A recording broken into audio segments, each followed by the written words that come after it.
Hello to all the Atlanta United fans. My name is Jurgen Damm, and you are watching Scarves and Spike, an Atlanta United podcast.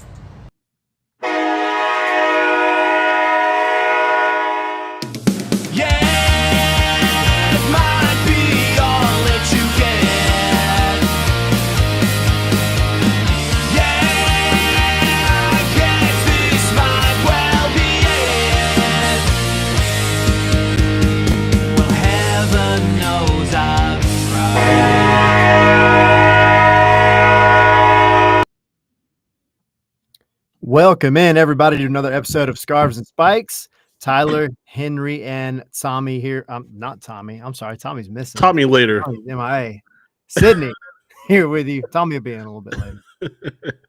Get it right. I know, man. We're starting off high. Look, we're going show after show after show. It's just one of those weeks.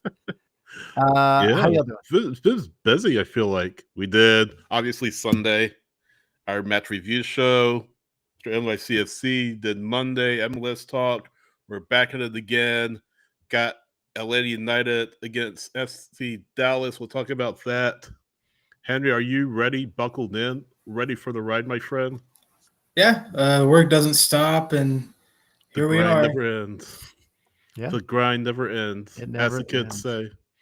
We got a good one for y'all today. We're gonna be, giving some final thoughts on the drunken crazy fest that happened this past weekend. We visited by Max Bretos, who, again, needs no introduction, but the guy's a legend in broadcasting, LAFC broadcaster for a long time, fellow podcaster as well. So we have him in a little bit, and then we will get you guys prepped and ready for FC Dallas and hopefully another Atlanta win. Yeah, we said it on Sunday, I think, or on Monday, I forget which one.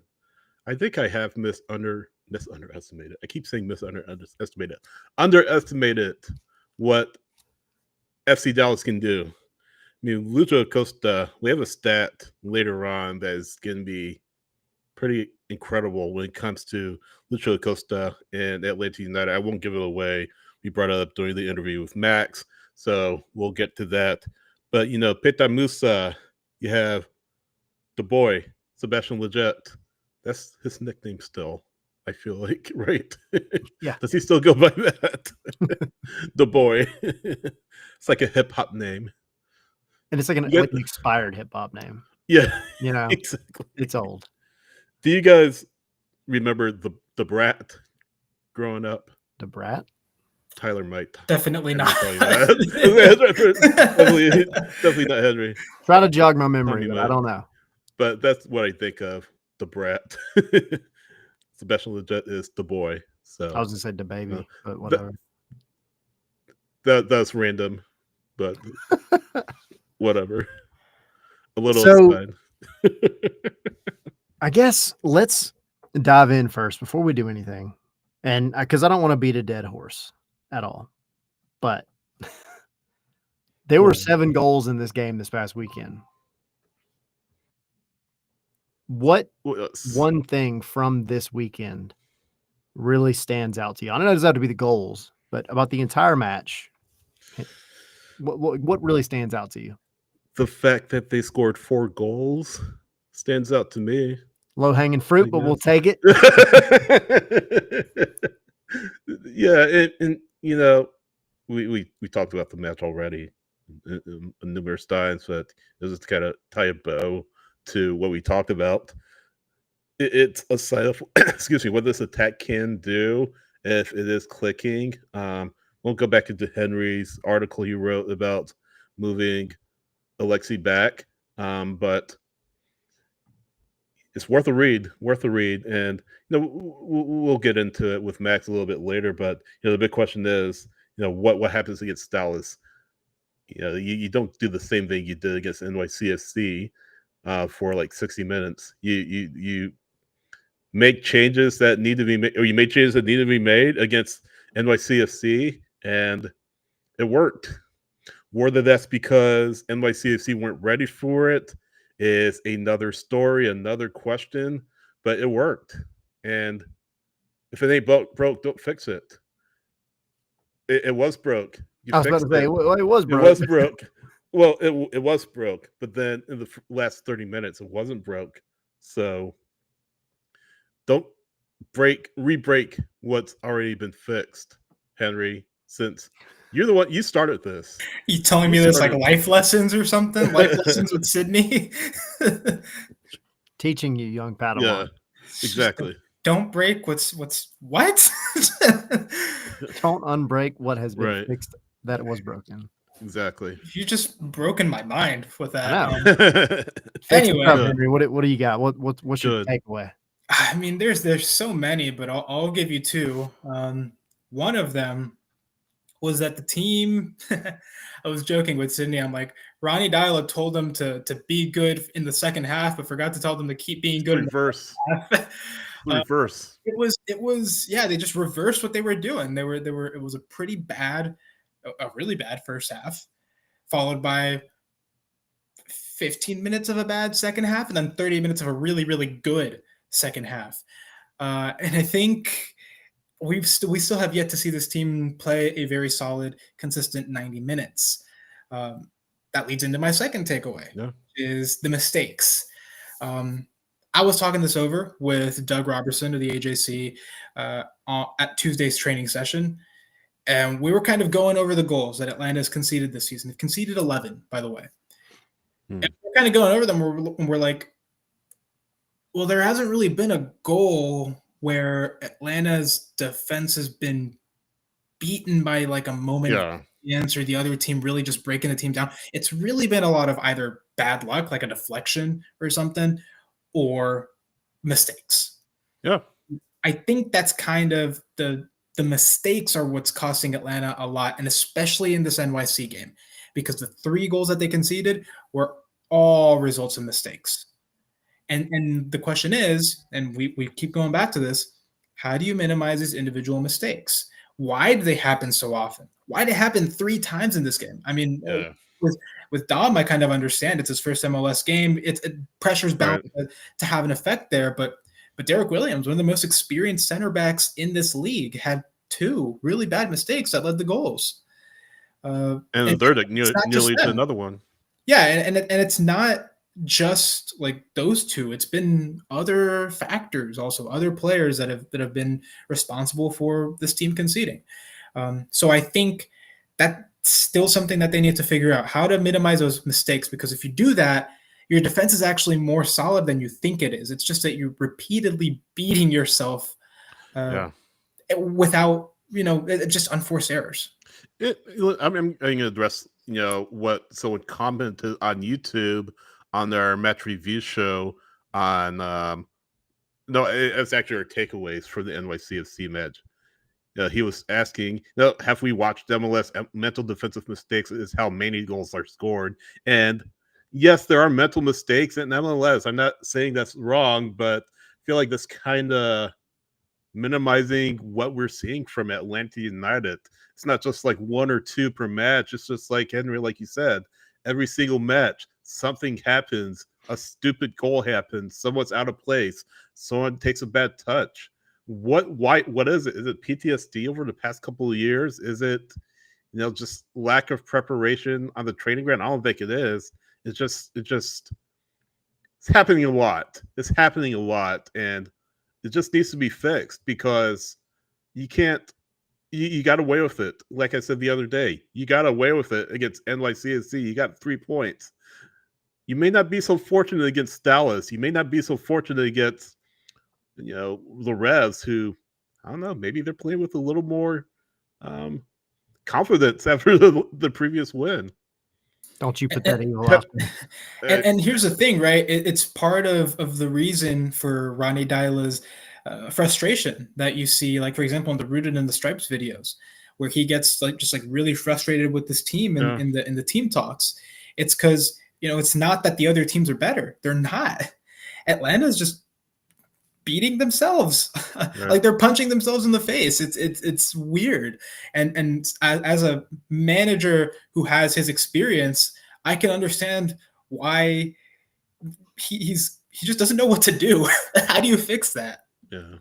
Yeah, I think my takeaway from it, because it kind of ties into all of this, is you have to take the win and celebrate it. Right. You have to go enjoy that moment. You have to have the time in the locker room, but you can't sleep on the fact that you still gave up 3 goals and they weren't pretty. Now, I said it Sunday, said it Monday, said it this morning, saying it again. I'm not worried about what happened with Dominic Chankwe.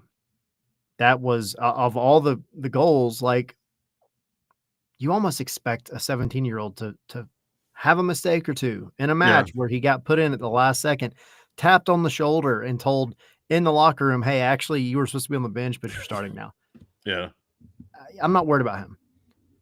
You do need to go and address the underlying issue of the entire season so far, which is the silly kind of mental mistakes. And I think any player that you talk to on this team will tell you, like, it's just mental mistakes. And to be fair, that is one of the hardest things to get over in sports. Like in baseball, it's the yips.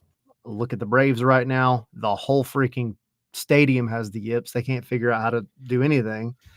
You gotta move past it. You have to figure out a way. And I think the approach that Dial is taking, I think it's where it needs to be. I think he's not afraid to get into them a little bit. He's not afraid to, hold their feet to the fire. And that's what you need, because though it's been, 5 games, you're seeing improvements in some places. You are. The attack clicked in the best way possible. Alexei Miranchuk gained a little bit of confidence, I think, in this match, which is exactly what you wanted to see. Like, we're cheering for him. We want him to be successful. But there's just some stuff about the team that, it just has to be ironed out. And could it be the past couple of years, like Henry said, of just like maybe not be, trying to achieve that perfection? You're never going to reach it, but it seems like a lot of stuff was just allowed to happen. So I don't know. I think you have to go celebrate what you did 100%. Henry, you were and Henry, you were at training on Tuesday as we kind of talk about the preparation for the Saturday's match against FC Dallas. What was some of the messaging there? Was it more of the same that we've seen previous weeks? Was Dallas still getting onto guys in training? What did you see? Oh yeah, What are some of those absolutely. conversations? Like, I remember this one particular instance. I think it was Luis Abram. They were practicing building up from the back. Yeah. And it was like a scrimmage sort of between they split the team in two, most of the starters on one side, most of the subs and reserves on the other. So you had most of your starters on what was kind of the red team. They're wearing red training vests. And so your backline was Stian Gregerson and Luis Abram, which I thought was interesting. Derek Williams was on the other team. But I think, if I remember correctly, Luis Abram, he kind of just released a pass to Stian Gregerson, a lateral pass, and stood still. And literally, like, they started the play, and then Ronnie Dyla blew his whistle like 3 seconds after, and immediately was telling him, like, "What are you doing, man? You gotta move. You gotta find some space. You gotta go forwards." And then he showed him. He's like, and then when you're in this spot, you can pass to Tristan. Tristan can go forward to Shande or Latela, and suddenly you're in. And he was very adamant about that. Sure. He was like, come on. And then to make it a little bit worse, Luis Abram looked a little casual about it, and I think that pissed Dyla off a little bit more because he started getting more heated. Yeah, exactly. It's like when you get onto a child and they act like they don't care that they just made a mistake. Like, dude, I want you to show some passion for your mistake and like fix it. Because if you just sit there and you get yelled at or whatever, and you're just like, all right, that to me, that's disrespectful, man. It's frustrating. I don't think it's disrespect. I think it's just deep-seated behaviors maybe from previous coaches, Pineda. I mean, I sound like I was just throwing up. No. Oh my God. Gonzo, we're sorry. But no, here's the thing. We've lost the Pineda fandom. Here's the thing. There has to be accountability among the players. The coaches can just train as much as they want. They can yell at these players as much as they want. There has to be accountability. And if Luis Abram is casual or appears to be casual in a training setup, that doesn't give me a whole lot of confidence that the previous coaching staff didn't really get on the guys that they needed to or when they needed to and just kind of let it happen to an extent. Or that he's going to perform in the games. Like, how do you, if he doesn't do it in training, how do you expect him to do it in the games? Exactly. You play how you practice, like the old adage goes. And to me, not to blow things up, but it's just very concerning that we're seeing attitudes like that 6 matches, 7 matches in to the season. You got to get that stuff out of here. You got to get those attitudes out of here. We sort of have heard like undercurrents of maybe not everybody's putting out the way they're supposed to on the training ground and on the pitch. I mean, you gotta, for lack of a better phrase, gotta get those guys out and bring players in who want to perform, who want to play for the badge. Maybe not the most talented players, but players that are passionate, are willing to improve. Because what Silas said, if you're not willing to improve, if you're not willing to take that next step, you're not going to play. Yeah. I mean, yeah. I mean, to your point, it was mentioned about Pineda. Everybody has their own coaching style, right? Everybody has their own way of maybe disciplining players, whatever. Yeah. Maybe Pineda was that, because we know he would never call out a player publicly. Right. And maybe he kind of carried that over to the moments when the media was on the training ground. We'll never know. But I can say, and I know y'all can both say this too, when we were there, it was never Gonzalo Pineda yelling and kind of getting on to people and calling them out. It was always Rob Valentino. Now, he would have conversations with them to correct things, but it was never in the sense that Ronnie Dyla does it. Ronnie Dyla, to Henry's point, what he was just saying, and multiple times this year when we've been at training, he'll you make a mistake, right? He'll stop the whole thing and be like, all right, y'all get over here. We're fixing this right now. And he'll call somebody out, and But you can't overdo it either, though. You can't overdo it. 100%. You got to get the point. He's crazy. No, sure. It's not just like that. He's just screaming at everybody. He's like, going crazy. But he's a coach that cares. And he shows that he cares. And it's not that like they didn't know what they were getting when he first got here. He straight up said like, "Hey, I'm gonna call you out if you do something wrong. You make a mistake now, fine. Don't make the same mistake 3 months from now. Yeah. We're coming up on 3 months." Yeah. So I'm curious to kind of see how it progresses from here, because you're not going to fix this crap overnight. You're not going to fix mental things overnight, ever. So here's where we're at. And, can he kind of push them over that edge to just be a more disciplined group of men? And it needs to happen quickly, though. I mean, yes, you can't do it overnight, but it needs to happen quickly. You're seeing maybe bits and pieces of that starting to come together, but still there's some concerning things with this team that are lingering over the past couple of years, past 3 years. And it's going to take some time to get that out, but you don't have a whole lot of time to really learn on the job. You got to get things buttoned up sooner rather than later. So you have a great opportunity to take that next step against Dallas coming in on Saturday. For sure. And we'll jump over to a couple of things here in a second. Obviously, y'all know scarvesandspikes.com. Go check out the website. We have articles going up all the time. Of course, the aforementioned article by Henry that he's become insufferable about ever since he wrote it about election year and Chuck. But no, it's a great article. Great read. Only bangers from me. Only bangers from Henry. We do have some Open Cup coverage going on over there as well from Jackson. He's losing his mind because of the Tormenta match last night. The Chattanooga Derby is on right now. Chattanooga FC is up 1-0 off a beautiful free kick. Red Wolves. Red Wolves. I'm sorry, Red Wolves. My bad. I'm giving y'all the wrong Chattanooga team. And the Red Wolves are admittedly playing pretty well right now. So if you're a Chattanooga FC fan, hold on. So anyway, scarvesandspikes.com, patreon.com/scarvesandspikes as well. Go jump in, join the Discord, join the actual Patreon itself. And we're actually going to be recording a mailbag episode after this for Patreon members. So y'all dive in there and make sure you're subscribed to the channel because we truly, truly appreciate that. And it helps. Yes, we do. Yes, it does. All right. It's time for Max. Let's do it. Anything else? All right.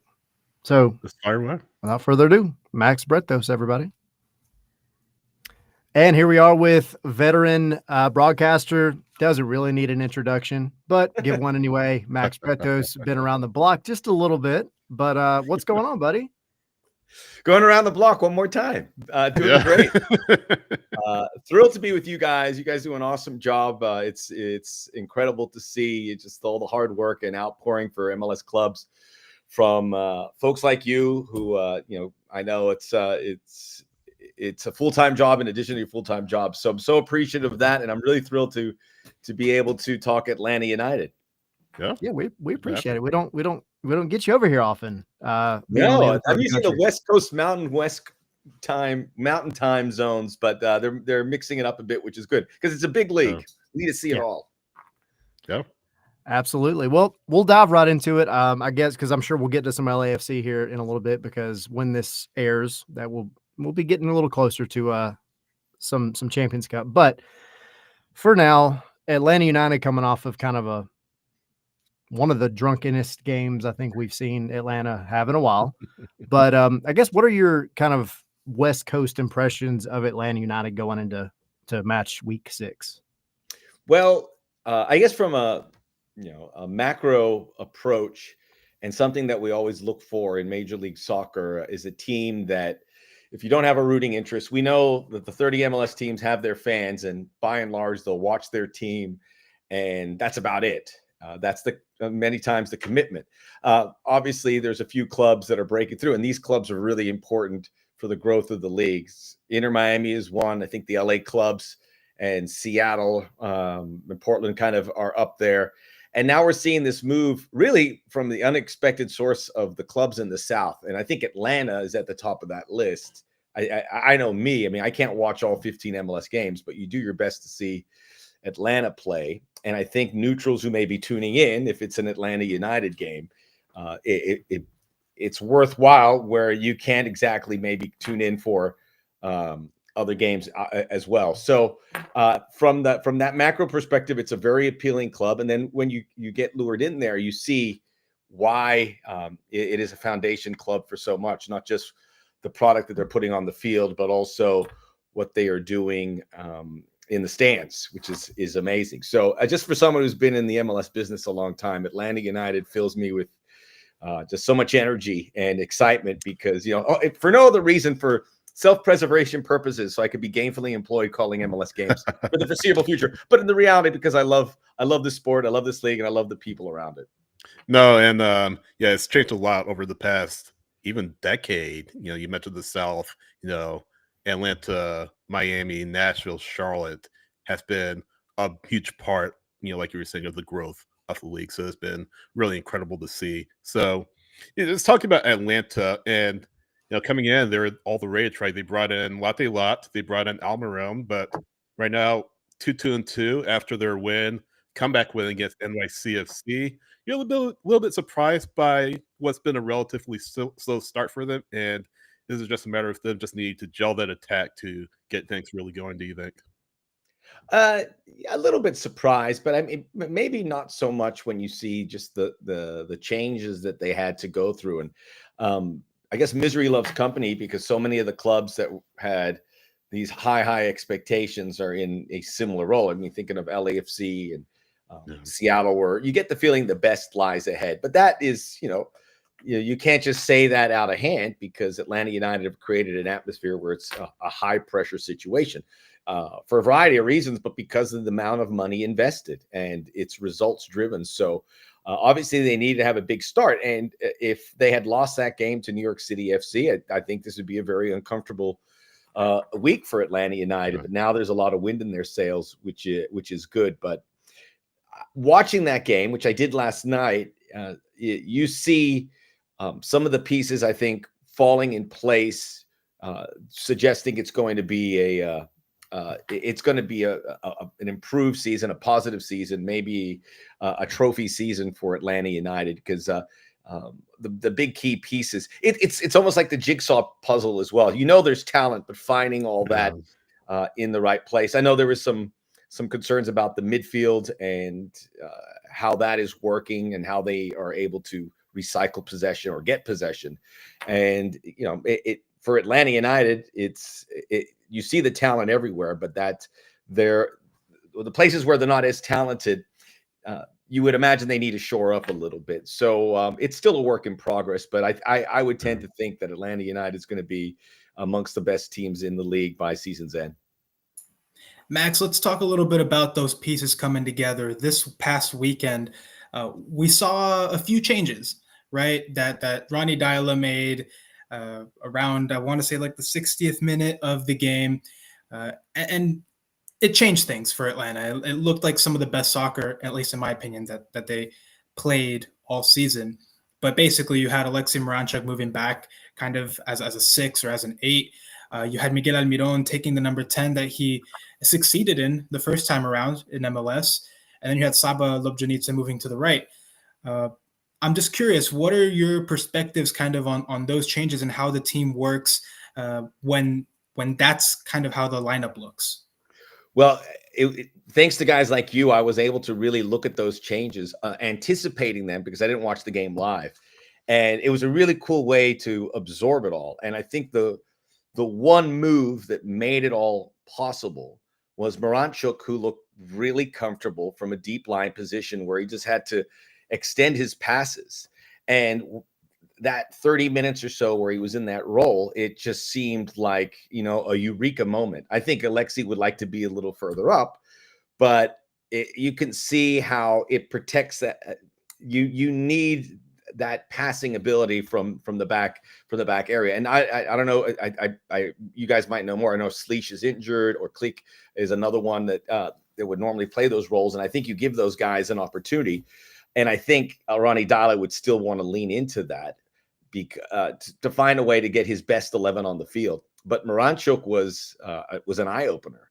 And I think whether that's the new reality or whether that's still an emergency situation, I think that's a really good position for Atlanta United to be. And I think it falls for Moranchuk if he's comfortable enough to play and he likes to play it. Even more importantly, maybe you can find a way to make him a bit of a hybrid.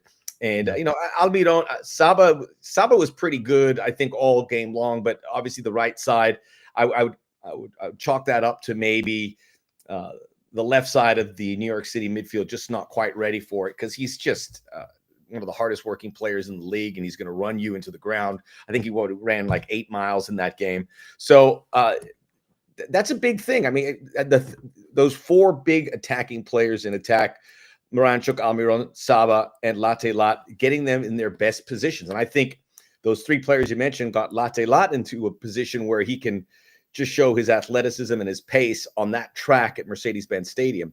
So it really was a situation where it fitted all into place. Now, whether they continue in that role, I don't know, because I think they still have to address. I think my guess is Alexei would like to be further up in and I call him Alexei. I don't know him. I'm just figuring we're on a first name basis. I think he'd want to be closer to goal. But that role looked, you guys saw it. It wasn't just that it got results, but it got results immediately. I think even the game-winning goal when New York City's making a sub, and it was like, bang, they got that goal. It was pretty impressive. Now, I'm just curious, Max, your perspective, if you were in charge of the lineup this Saturday against Dallas, do you do that? Do you put, Moranchuk in that kind of 6-8 role, Miggy at the 10, Saba on the right, or do you run the lineup that they've been running before?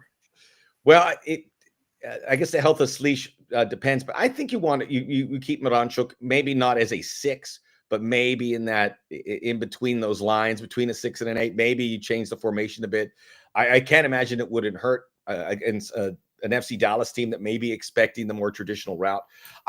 I tend to think that you don't reinvent the wheel too much based on a 30-minute stretch, because you have to chalk that up into this opponent may not have been ready, but Dallas will be ready if that's the case.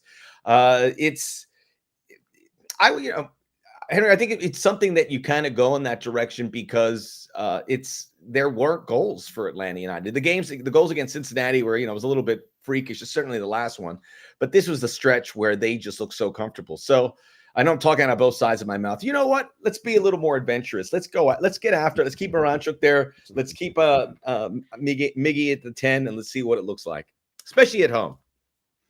And I think that's kind of the benefit, right, of having guys that are a little adaptable. Like we know Miggy can play really anywhere in that attack. He can even play on the left wing like he does for Paraguay at times. But then Miranchuk, I think you said it best. He might not want to play as an 8, but I think it might be what helps this team kind of unlock things a little bit. And there's been a lot of guys in the history of MLS that didn't probably want to play a certain position. I think of at LAFC, Matty Bogusz, who played that false 9. I talked to him all the time. He didn't want to play that position. He wanted to be an 8. But man, and he's an 8 now, and he does really well at Cruz Azul. But when he played that, he fixed a lot of things for LAFC, and that was by and large over a whole season. But this happens all the time. And I think a good professional, and Ranchuk probably is one of those, would go, okay, I've seen the results. Let's give it a shot. Let's see what it looks like. But we have seen those adaptations, and they've turned into a season-long shift, which has been very successful for clubs in the past. So then I guess from a broader perspective in relation to this particular match, are there any matchups, positional, specific players like Slish? He's going to be day-to-day. We'll obviously know, Friday or whatever. But are there any particular matchups that you think are just absolutely key in this one? Dallas, I mean, they're obviously a bit spotty and they haven't ironed out who they're going to be, but they're good. I mean, and I think they have some good depth as well. Obviously, you've got to keep an eye on Lucho Acosta, which would be the responsibility of that 6 in many cases. So Petamusa is going to be a guy who could probably score 15 goals or more this season. So you have to find a way to,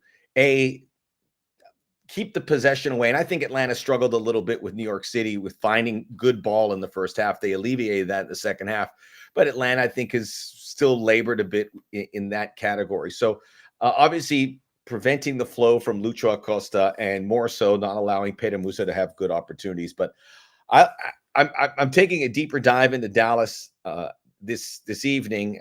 They were a team that I didn't see as a playoff squad, but little by little, I'm appreciating what they did, and they went through seismic changes.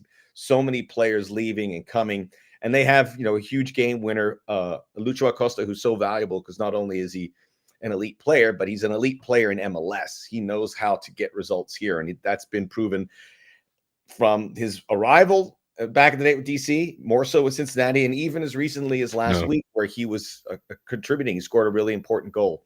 So they've got to slow that. I think an underrated midfield for Dallas. Sebastian Leget's been really good this season. I think he gets I don't know if he gets a bad rap. I think so for the national team, but he's a very serviceable midfielder. Ramiro, the Brazilian, is also a guy that I think can win them some ball. So it's a good outfit. And I think they're going to be all season long when they come into places. I think people say, okay, we should be able to take care of this team.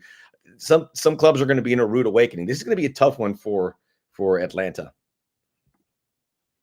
Yeah, and I was going to ask you about Dallas. Maybe they're a bit intriguing. Of course, they have the new coach, Eric Quall, all the new additions. So I'm really interested in seeing how this team, what sort of the finished product looks like for them once he can truly imprint his tactical mindset on the team with Lucha, with Musa, with Leggett, as you mentioned. Yeah, that's a great point about the new coach. I mean, this is all fresh and new. I think this is a team that should be struggling earlier on this campaign, but they've been able to piece together an okay start. I mean, they're not where 3 wins in 6. Don't give up a lot of goals with the exception of one bad result against Chicago. This is a coach also, that has worked his tail off. He didn't fall off a coaching tree directly, so to speak, but he had to really work to get this opportunity. I'm sure he's not going to waste it. So I like him. I like what they've done. I like everything that FC Dallas has done. The one point here, which is going to be tricky, is see how they can do on the road, which so far they've been okay. They got a win in Salt Lake. They got a point in Colorado as well, and a win in Houston. So they've been a good road team. So there's a good spirit about them. And Eric Quill is a bit of an unknown quantity, but he has his hands on this team. I think it's exciting. He got here. It was a clean slate. They lost 7 or 8 players. They brought in, I think, I would imagine Lucho fell in their lap in so many ways because of his new apparatus, which you can do these in-league transfer cash payments. And I can't imagine they thought that they would get him, but now that they are, I tend to think they were kind of building towards the summer. I think, but they have to feel with Lucho that they're a team that is going to compete for a playoff spot and something more. So it's a very tricky opponent for a variety of reasons, but more so because I think a lot of people are still trying to figure them out. Yeah, no, definitely. I don't know a lot about them. I'm still learning. I feel like that's all 4 of us, really. I have to ask you real quick about the standings. I mean, you look at the West, Vancouver at the top, East, Philadelphia, Miami. I mean, really no surprise. Austin, another team out West that has started off really well. I guess what's the biggest surprise to you in MLS this season through 6 matches so far? I would, as a club, it has to be San Diego, not just because of their start, but I think because you can see some staying power within that team. And teams are I think they're going to figure them out, but so far, not many have. Even Austin, who beat them, San Diego was really intrepid in their approach and could have got something out of that. I think in the bigger picture, and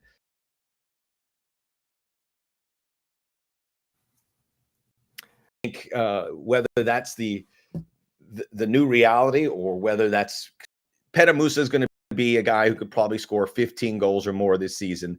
So you have to find a way to keep the possession away. And I think Atlanta struggled a little bit with New York City with finding good ball in the first half. They alleviated that in the second half, but Atlanta, I think, has still labored a bit in that category. So obviously preventing the flow from Lucho Acosta and more so not allowing Petamusa to have good opportunities. But I'm taking a deeper dive into Dallas this evening.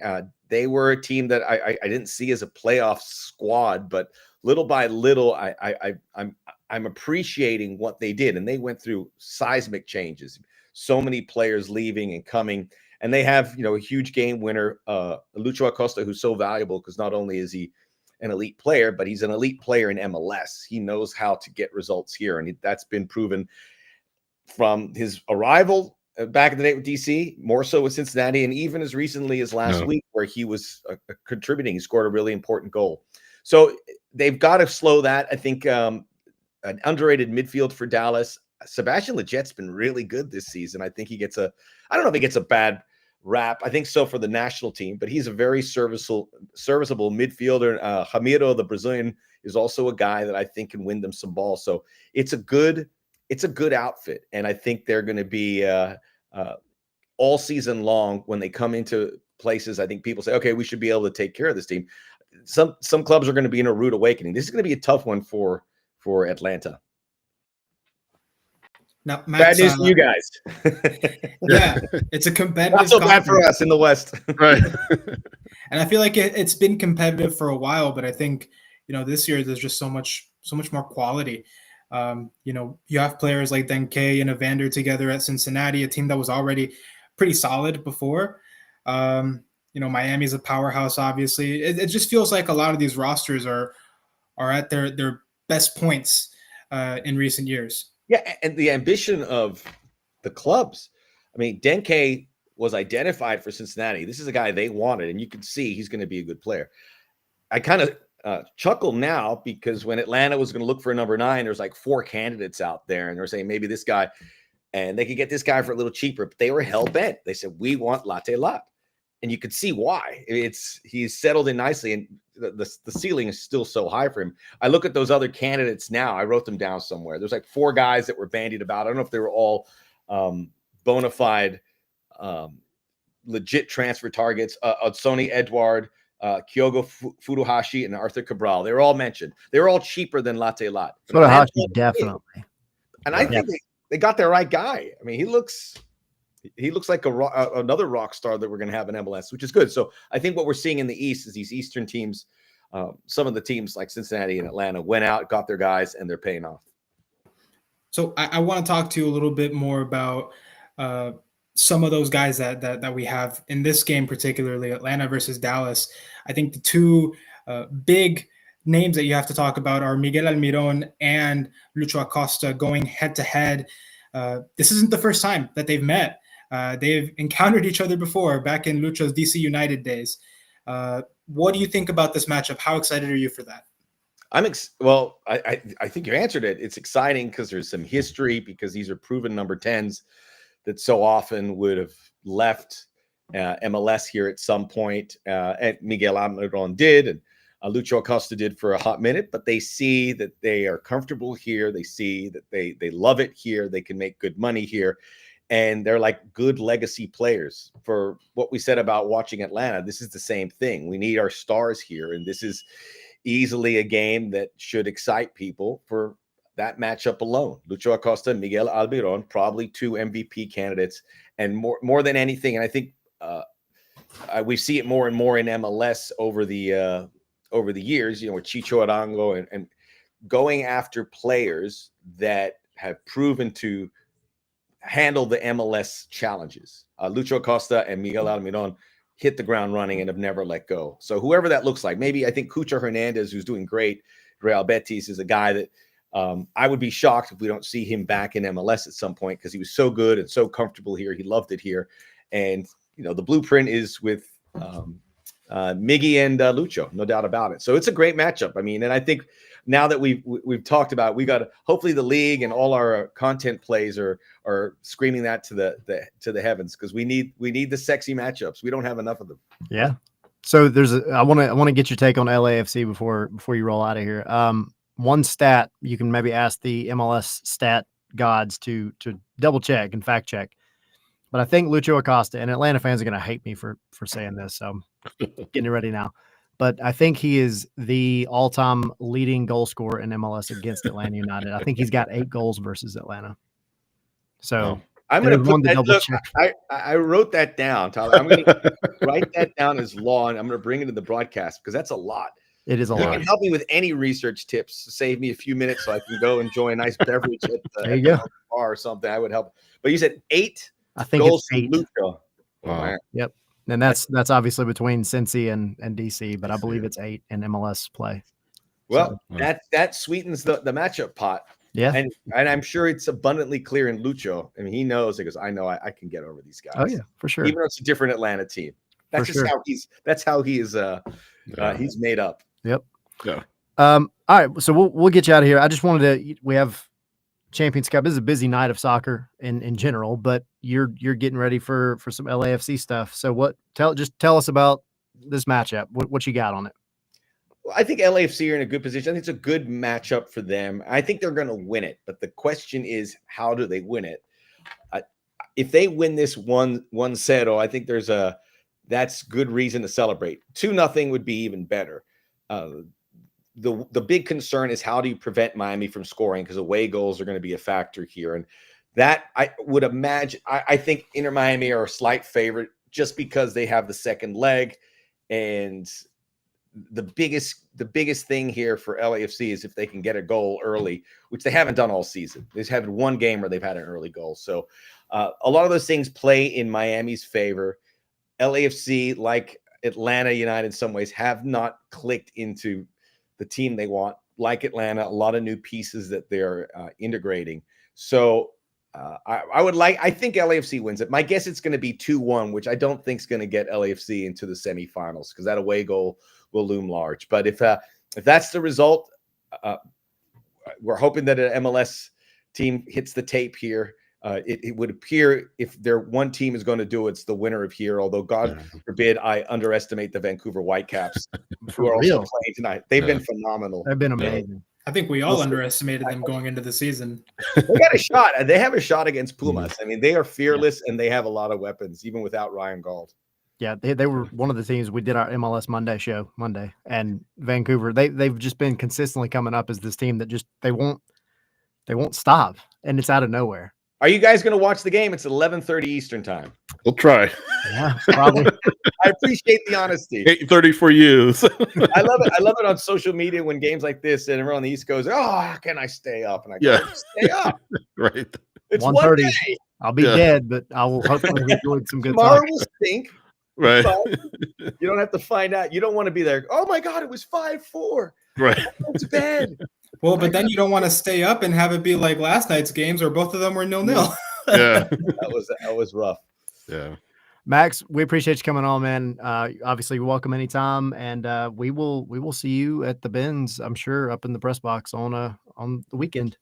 Sounds good. Tyler, Sidney, Henry. I just also want to let you know I appreciate what you guys do. I'm from Miami originally. I went to Florida State. I would drive up to Atlanta for concerts and wrestling and FSU Georgia Tech games. Yeah. So I'm looking forward to getting back in Atlanta. I think what we said before to have. I doubted that we could have this kind of culture in the South. I could not have been wrong, and I'm so happy to be wrong on this one because I see the stands in Atlanta, and not only is it is amazing, but I know it's here to stay, and it warms my heart, and I'm glad we have quality people like yourselves covering not only Atlanta United but the league. Appreciate it. We truly appreciate it. Sentiment's definitely mutual. Absolutely. Right on. So. Appreciate it. Coffee on you when I get there. There you go. I got you. Good stuff, man. Max Bretos, everybody. A legend. Yeah, absolute legend. And it was super fun just being able to chat with him, have a good time with him. Apologies for the remix, rewind in the beginning or midway through, I guess it was. We're still getting a little used to Restream, all right? Not everybody has worked out all the preseason kinks either. All right, it's not just Atlanta. It's all right. We're still building chemistry. We're figuring out how to minimize these individual errors. Yeah, mental mistakes, man. They keep happening.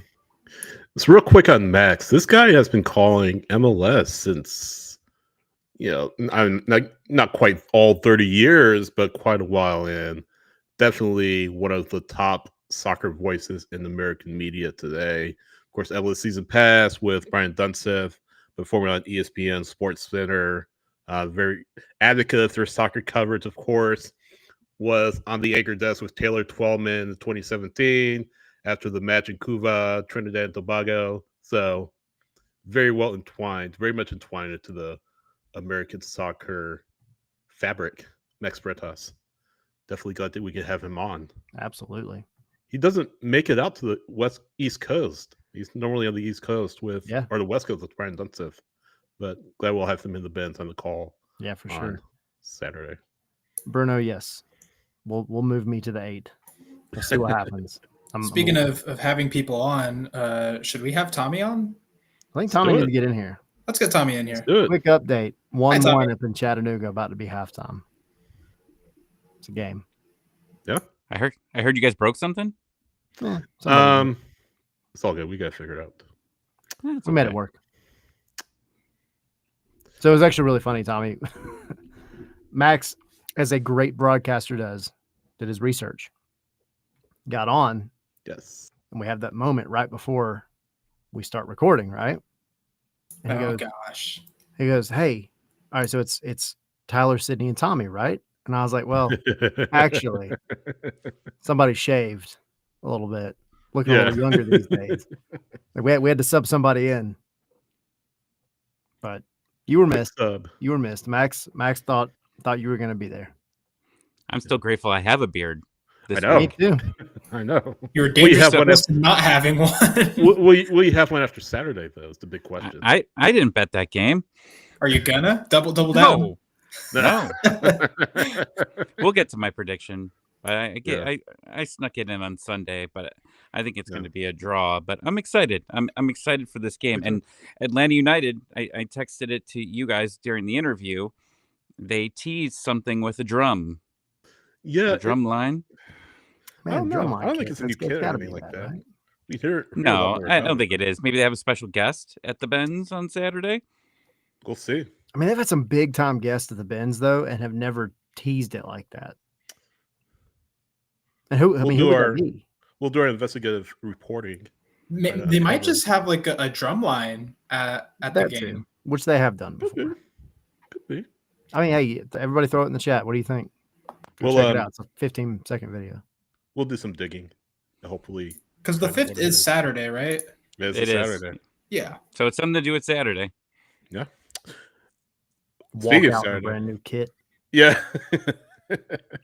We're not getting another kit this year, correct? Has that been confirmed? No. So Hmm. it's funny because sources are saying no, but Footy Headlines is saying yes. And so I currently don't know who to believe. Yeah. I trust my sources, but As do I. I'm sure your sources are very airtight, Henry, for sure. Next year, everyone gets one, though. Well, they get the retro or whatever. that is reportedly what is going to happen. The retro kit that Miami gets, even though they aren't a charter club in MLS, as I reported out on social media not too long ago. What the heck is retro for them? 2020? Right.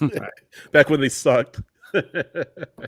Nobody remembers those years. They don't talk about it. I know. It's They like just pretend that they revisionist came history. into the league the same second Messi did. Let's take the Miami Fusion's history. Dallin said, "Is it the Morehouse drum line?" That's probably a good shout because they have had Maybe. drum lines before. I mean, it would be cool. And when they've had drum lines, it's been off the chain. It's super Yeah. cool. So, Maybe. Yeah, it could be. anything they can do to keep Lucho Acosta from jumping and was winning gonna an ask- aerial duel. I was going to ask, how are you guys, what is your optimism level or pessimism level about Saturday? We try to be a pretty positive podcast for the most part. For the most part. What's your optimism fair. We're fair. We're fair. Fair.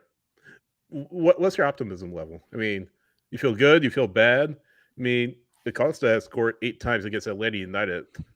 He kills Atlanta every single time it seems like he plays them. So, I guess Tommy, you're just getting in here. Maybe jog your not jog your memory, but get you involved here right off the jump. What is your optimism / pessimism level about Sunday's match against FC Dallas? I think they make the right move and they start Saba on the right. Maybe just because we posted that Instagram reel. I know that Garth watches those and Ronnie watches those, even though they didn't do no Of course they no do. no fee Of course they Wednesday do. or anything like that. They should have listened to me to get more people in there. I think that they're going to set themselves. They're going to listen. I mean, they're going to. I think if they don't, I'm going to be on here screaming on Spaces on Saturday and then on Sunday and then Monday again. Yeah. I'll stop on MLS Monday to scream about it. I will be screaming about it every day unless Come in for a Saba is Okay, on the hold right. on. I mean, you're telling me what you would do, but that doesn't hang really. on. Let him finish. Let him finish. I am. Go ahead. Go Johnny. I assume that's what's going to happen. I assume he's going to come to his senses and start the players in the right position. However, I am still worried about the mental mistakes that this team is making defensively. And I need to see a full 90 minutes. Even a 70 minutes of a game that you are in control at home. I need to see it before I can come into next Wednesday. And when you tell me how am I feeling, I'm going to say damn great, even though it's the Revolution next week. And hey, you could talk crap about Dallas. I'll talk crap about the Revolution next week. If there's a good 70 minutes in it, and I know you didn't really talk crap, but you just said it was an easy schedule. But I want to come into any game and say I feel comfortable that this team is going to win.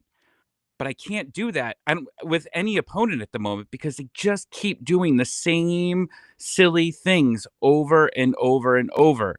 So I don't believe in this team until I see it. I mean, the offense looked great. I mean, the offense was absolutely fantastic when they made the changes. But the defense has just been a liability across the board. So I don't feel comfortable in this game, to be honest with you. I still think they get a point out of it, but you got to prove it to me first. So you're not optimistic about Saturday? I mean, yeah, I'm medium rare at this point. That's fair. Sydney, what about you? Fair. How you feeling? Cautious optimism. Cautious optimism is what I feel. Like I'm not there yet. I'm not 100% there yet. I'm cautiously optimistic that this team will beat FC Dallas. I know I kind of brushed past them. I forgot about Costa. I forgot about Musa. All of that. I'm cautiously optimistic, guys. I'm like Tommy. I need some convincing to get all the way there. It's fair. Henry? I'm not going to lie. I feel pretty good about it. And I'll tell you why. They played in preseason. Atlanta looked the better team throughout that game. And yeah, preseason is preseason, and this is the real season, and things will look a little bit different, especially when we're, 2-3 months down the line from that. I do expect both teams to look a little different. But I think with Atlanta having its home advantage and them figuring things out, I feel like this is where the goals start coming. And this is where this attack really, really starts to cook. Now, I know there's some doubts about, is Diala going to play this way from the start? Do they run that back? We don't have the answers to that yet. Obviously, we won't know until the hour before the game that the lineups are released. But I will share with this. I'll share with this with y'all. At training on Tuesday, they did the scrimmage, and I tweeted this out, by the way. They did their scrimmage at the end. First team starters against the reserves, basically. Miguel Almiron was sent to rest. He didn't participate in that part. It's not that he's injured or anything, just that they wanted to rest him. Don't alarm. Calm down. So basically, Alexei Miranchuk started that session kind of at the 10, right, with Saba on the right. And then about, I want to say 20 minutes into that, they switch things around. They bring Efrain Morales from. Hold on. Yeah, they switch Alexi and Efrain Morales from these teams, and Miranchuk takes up the number 6 role or the number 8 role, a deeper role. You could tell he was playing a little bit deeper. He wasn't playing the 10. And right. Morales started playing CDM on the other side, and they brought Saba to this other side, and so Saba was playing on the right on the same team as Miranchuk, and they mixed them in a little bit more. But case in point, Miranchuk practiced at both positions on Tuesday, and I would expect that they are having him train a little bit more at both of those positions. So I think, they obviously want him to be still able to play the number 10 because you'll need him at the number 10. There are still international breaks to come this year where you are going to be missing Miguel Almiron. And if you do decide to play Miguel Almiron at the 10, there will come times where you won't be able to play him there because he'll be off on international duty and you'll need Alexei Miranchuk. But right. I think there's a decent chance that he actually goes for Alexei Miranchuk starting at the number 8 or the number 6 in this game because Saba was on the right the entire time during practice. And I think the only way that you play Saba on the right is if you have Miguel Almiron at the 10. You could put him on the left. I'm not discarding that as an option, but I don't know how effective he'd be on that side. I think he's revealed that he's way more effective at the 10. He showed that he's way more effective at the 10. Why would you move him over there to the other side when you realize you've got a team, you've got these players in the positions that they work the best? I think that they will start from the beginning with that lineup that played those 30 minutes on Saturday. So I'm more optimistic about the game given that information. I like it. Ariel in the chat, believing. We'll get to our predictions here in a minute. AX10 saying 4-1 Atlanta. How do you feel, Tyler? I feel like I would love for this team to have a clean sheet with some goals attached to it. But, I mean, I'm kind of like y'all. I think I'm cautiously optimistic. I think if they can channel the momentum that they had the final 30 minutes of last weekend, they can run all over Dallas for sure. I think you have to start Saba on the right, like we were all saying. I'm hit or miss as to where you start Alexi, but I think like just go with him in the, kind of the deeper midfield role, put Miggy at the 10, stick Shonday on the left and just roll with it. See what happens. Then if you have to kind of swap it back at some point, fine, but get your mental mistakes under control. Put Lucho in somebody's pocket as best you possibly can. I think you're okay. No, that was a little messed up. I'm sorry about that one, Lucho. 5-5. Oh, it was a short joke. I get it. Yeah. But no, I'm optimistic. I mean, you're coming off a good game. Well, no, let me rephrase that. You're coming off a drunken game that you won, thankfully, because you scored a lot of goals. You got to go score some more goals. That's what this team is about. And if you have to have shootouts, you have to have shootouts, but you better win the shootouts. I gave Acosta too much credit. I said 5'5". He's actually 5'3". I made him taller than he is. This man better not win an aerial duel in this game, or I will lose my freaking mind. I said it in the Discord. Same thing about Morales, who's also 5'3". If he was an aerial duel, I was going to throw my laptop out the press box. Yep. Do not let this happen. I give you an interesting couple stats real quick. Both of these teams have scored 7 goals in their last 5 matches, albeit very differently. Saba, 4 big chances, and that's the most. Peter Musa, 4 big chances for Dallas. My cousin. yeah, that guy. So you're tied with some kind of interesting stats and interesting positions and players going into this one. But of course, home field advantage is the thing. We know that. And Atlanta's got to start taking advantage of it. What are big chances anyway? I'm asking rhetorically. What are big chances? Kicking the ball against somebody and creating a couple own goals is up there for sure. Is that a big chance? It is a weird stat. There's a lot that goes into it, just like most soccer stats. Like, was it called a progressive pass or something like that? Progressive pass into a, primary assist zone, whatever. Yeah. It's a weird sport. You need to start fast at home. You have to. I'm not saying the term that I said on Sunday that I'm sick of, because I'm not going to talk about the fortress, the castle, the shrine, the shrine of Atlanta, the palace. But nobody fears you in Atlanta anymore. They don't. What do you do then? You start off fast. You start with an early goal in the first 15 minutes. We're going to play this back on Sunday, and they're going to score in the first 15 minutes. Now, what they do after that, we'll see. But you got to just keep attacking and attacking.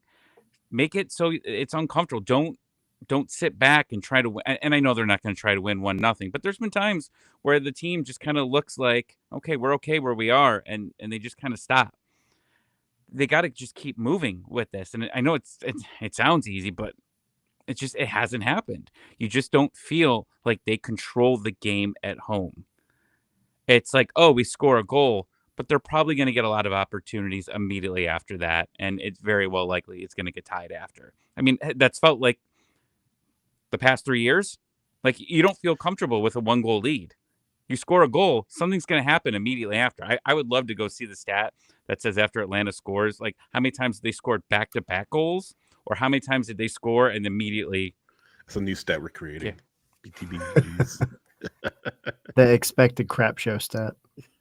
But it feels like, am I right? Like, that feels like that happens all the time. You know what's crazy about it is we haven't really talked about this a lot, but in this last match, I mean, I was waiting because I wasn't there. I was watching it on my phone, and the game winner goes in by Latte Louth, and I'm like, dude, I just need you to hold on for 8 minutes of stoppage time. And what freaking happens? Now, it was offside. It was clearly offside, but I went back through the gamut of emotions. I would have. But yes, I totally get what you're saying. PTSD. You just never feel comfortable. And this was the team that you felt comfortable with. The Braves, the Falcons, the Hawks. They were always blowing leads. This team wasn't doing that. No.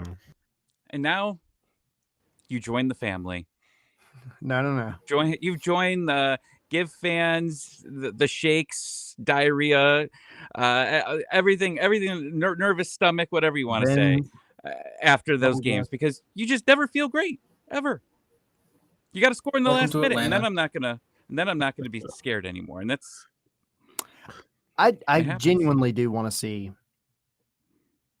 Atlanta just dominate a couple of games. Like, I want to see, and I know that's easier said than done. I know what this game is, but I want to see some convincing wins. You know, I want to see some games where it's you play 90 minutes of heads-on soccer, come out with a fair amount of points from it. Just play smart, play solid, and then dominate a handful consistently. 6-0. I mean, yeah, I'll take that all day. But then don't go and then lose like 3-0 the next week. You know what I'm saying? Exactly. Don't lose like 6 Get a touchdown against New England again. either. Yeah, exactly. Bruno asked a question because we talked about this earlier in the season, saying, Ronnie doesn't care who you are, and being a veteran, if you make mistakes, you could be benched. We'll start someone else. Does it get to a point? I know he's the star of the Beyond the Stripes, Rooted in the whatever, Stripes. Rooted in the Stripes. Stripes.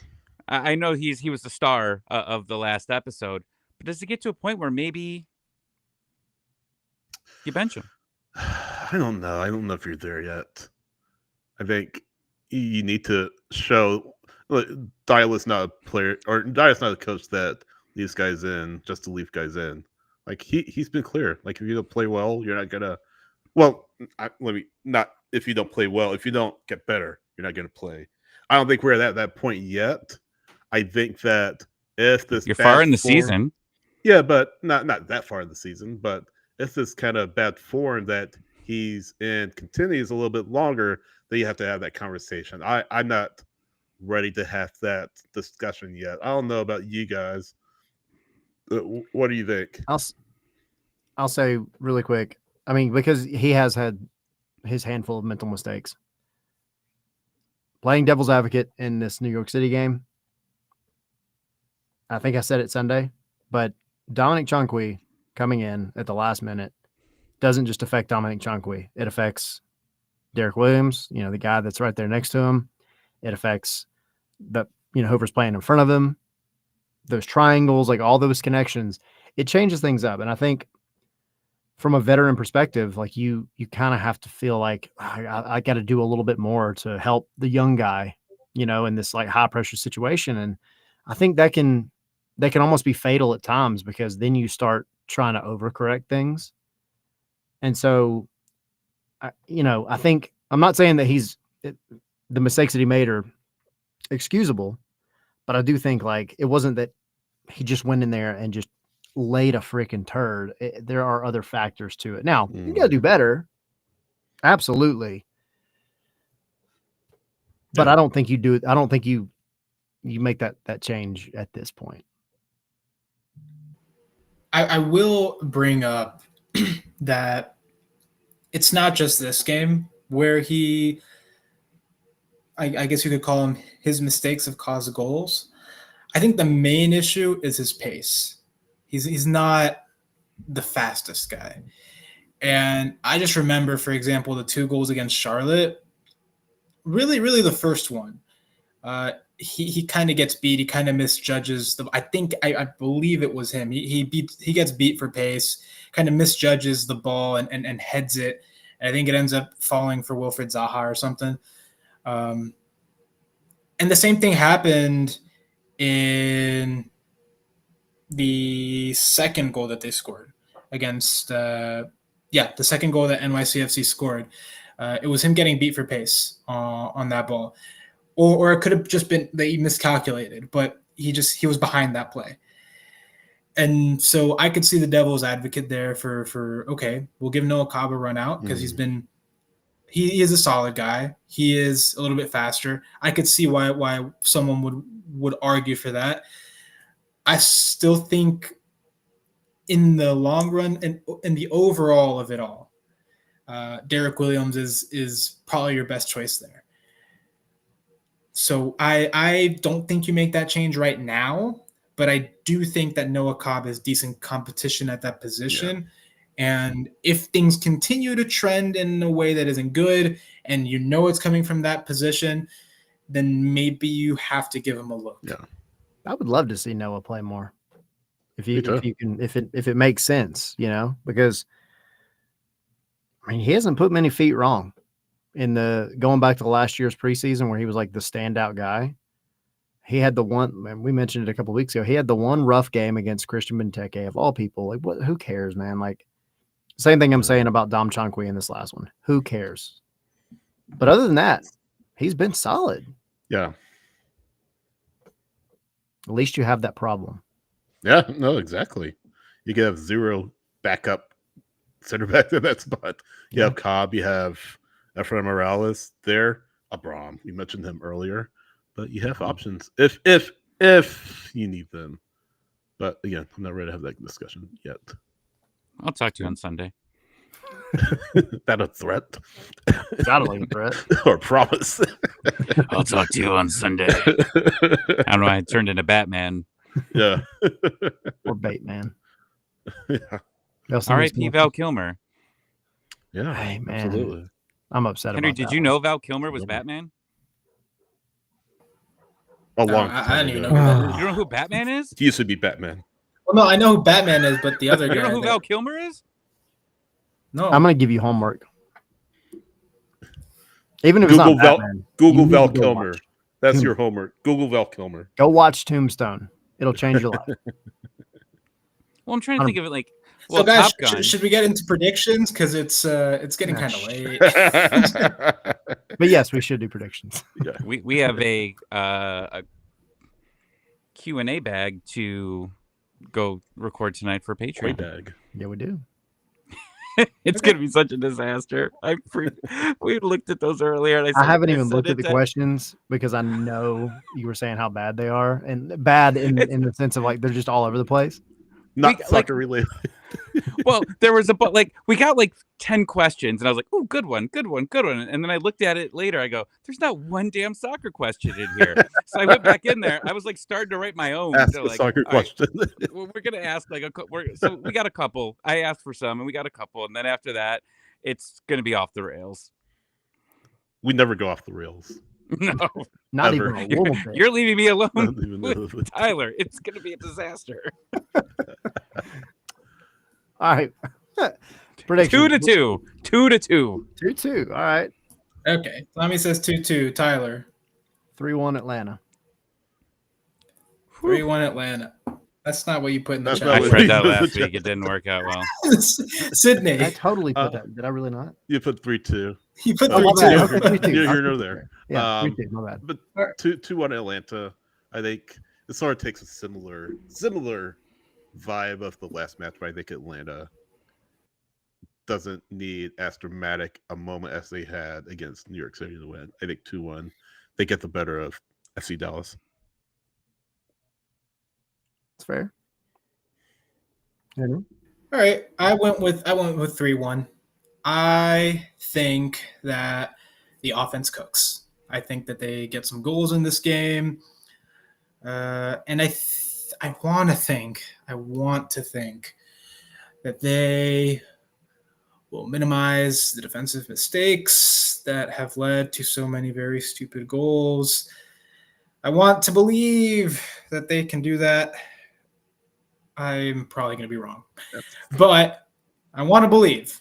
So I'm going to give him the benefit of the doubt. So I say 3-1 Atlanta. Jackson says 2-1, and Gray says 3-2. So we have a good mix of different predictions, not like last week where everyone predicted 2-1. Wildly Very incorrect. wrong. Very I said wrong. 3-1. Clearly. Yeah. Okay. I thought you were But it going to have was- it the wrong way. Okay, you got to be special, Tommy. Yeah. We got lots in the. Well, I'm in the only one chat. that didn't pick a win this week. Yeah. How dare you? It's not I just wanted to allowed. prove a point to Sydney that Dallas is a good team. You don't need to prove any point to me. I know they are. You don't I'm have sorry something if to- you're I'm sorry if you're a Dallas fan watching or listening And We apologize for Sydney. We do. We really do.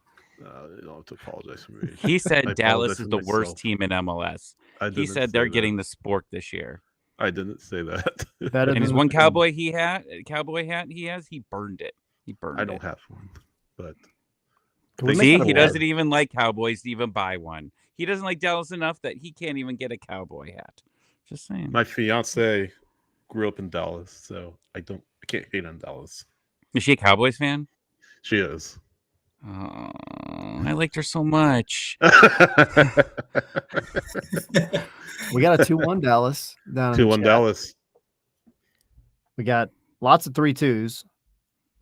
Back up 3-1, a 4-2. That I don't know that everybody's hearts will make it that many goals 2 weeks in a row. Gosh. 4-1, and then Bruno coming in hot. Bicycle goal from Alexi and a header from Latte Live. Let's go. That would be wild. Maybe. We'll see. We'll see. Jackson's like manifesting a 5-4. Yeah. Jack, I like that 3-0 Atlanta. Let's keep it clean sheet. Straightforward. And Straightforward. Nick 3-0. Straightforward. I like it. Yeah. Join us on Patreon. Subscribe on Patreon. Patreon.com/Scars and Spikes. $1.17 a month. $5 a month. $10 a month. A lot of options for you to subscribe and get our bonus content. We do it all the time. We're trying to do more of it. Try to watch alongs. Try to do mailbags. Join up. Helps support our coverage. Helps us keep the lights on. Really appreciate those of you who have done it. We appreciate those of you who like our content on YouTube, have liked our page, subscribe on YouTube. Also, Apple Podcasts, Spotify, iHeart. If you want to take us with you on the audio feed, definitely subscribe there. For those of you who do it, definitely appreciate it. And really encourage you to share it with your friends. Tell others about us.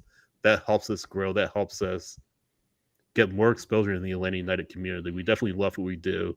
Definitely love to do this for you guys. And yeah, you're who we do it for. So thank you. For $1.17, you could keep my lights on. I wish that were all it took to keep my lights on, $1.17 a month. Maybe in 30 years when we have solar energy across the board. More widespread in the United States. But we'll see. Hey, you put enough solar on my your house, beard. the power companies will pay you for it. Yeah. Of course, you got to spend about $10,000 in solar panels to make that happen. But that's okay. Exactly. Everyone has $10,000 lying around, clearly. All right. This has been a good one. It's been fun. Yeah. Quick thanks to Max Bretos for hopping on with us. Yeah. Appreciate everybody in the chat jumping in. Try to hit on y'all as much as we can, obviously, and y'all keep the conversation going with us, and we appreciate it. If you're not already, make sure you subscribe because it is, as Sydney said, super appreciated, and it does help us. Bruno, this is a question for you, Tommy. If $1.17 keeps your lights on, what is $9.99? We're going to Magic City, baby. Gosh darn it! I thought we'd get through one episode. What? I heard they have good wings. I'm sure they do. Is that not true? That's what I hear. That's what I hear. You could hit the music. We could talk about this during that. But is that like a myth? Is that a myth that Magic City has good wings? I don't know. Well, I know Henry's You not know going to from know this answer. experience. I don't know. You're Someone in asking the the wrong chat group has of been people. to Magic City. Someone has. I feel like Bruno. I was gonna say Bruno too. I feel like Bruno after a Singled out game, Bruno. Bruno would tell Not to us call you to out, get Bruno. into a cab, and then we'd show up, and we'd have a table with wings ready for us. Like, I've heard so much about I got to get to Magic City at some point. Like, I feel like when you open the doors, like golden lights come out, and like there's music. There's little people with harps playing. It's not like heaven, but like it's a nice place with good chicken wings. With lovely company. Gray asks, what is better, the wings at Magic City or Waffle House waffles? Oh. Or Waffle House hash browns.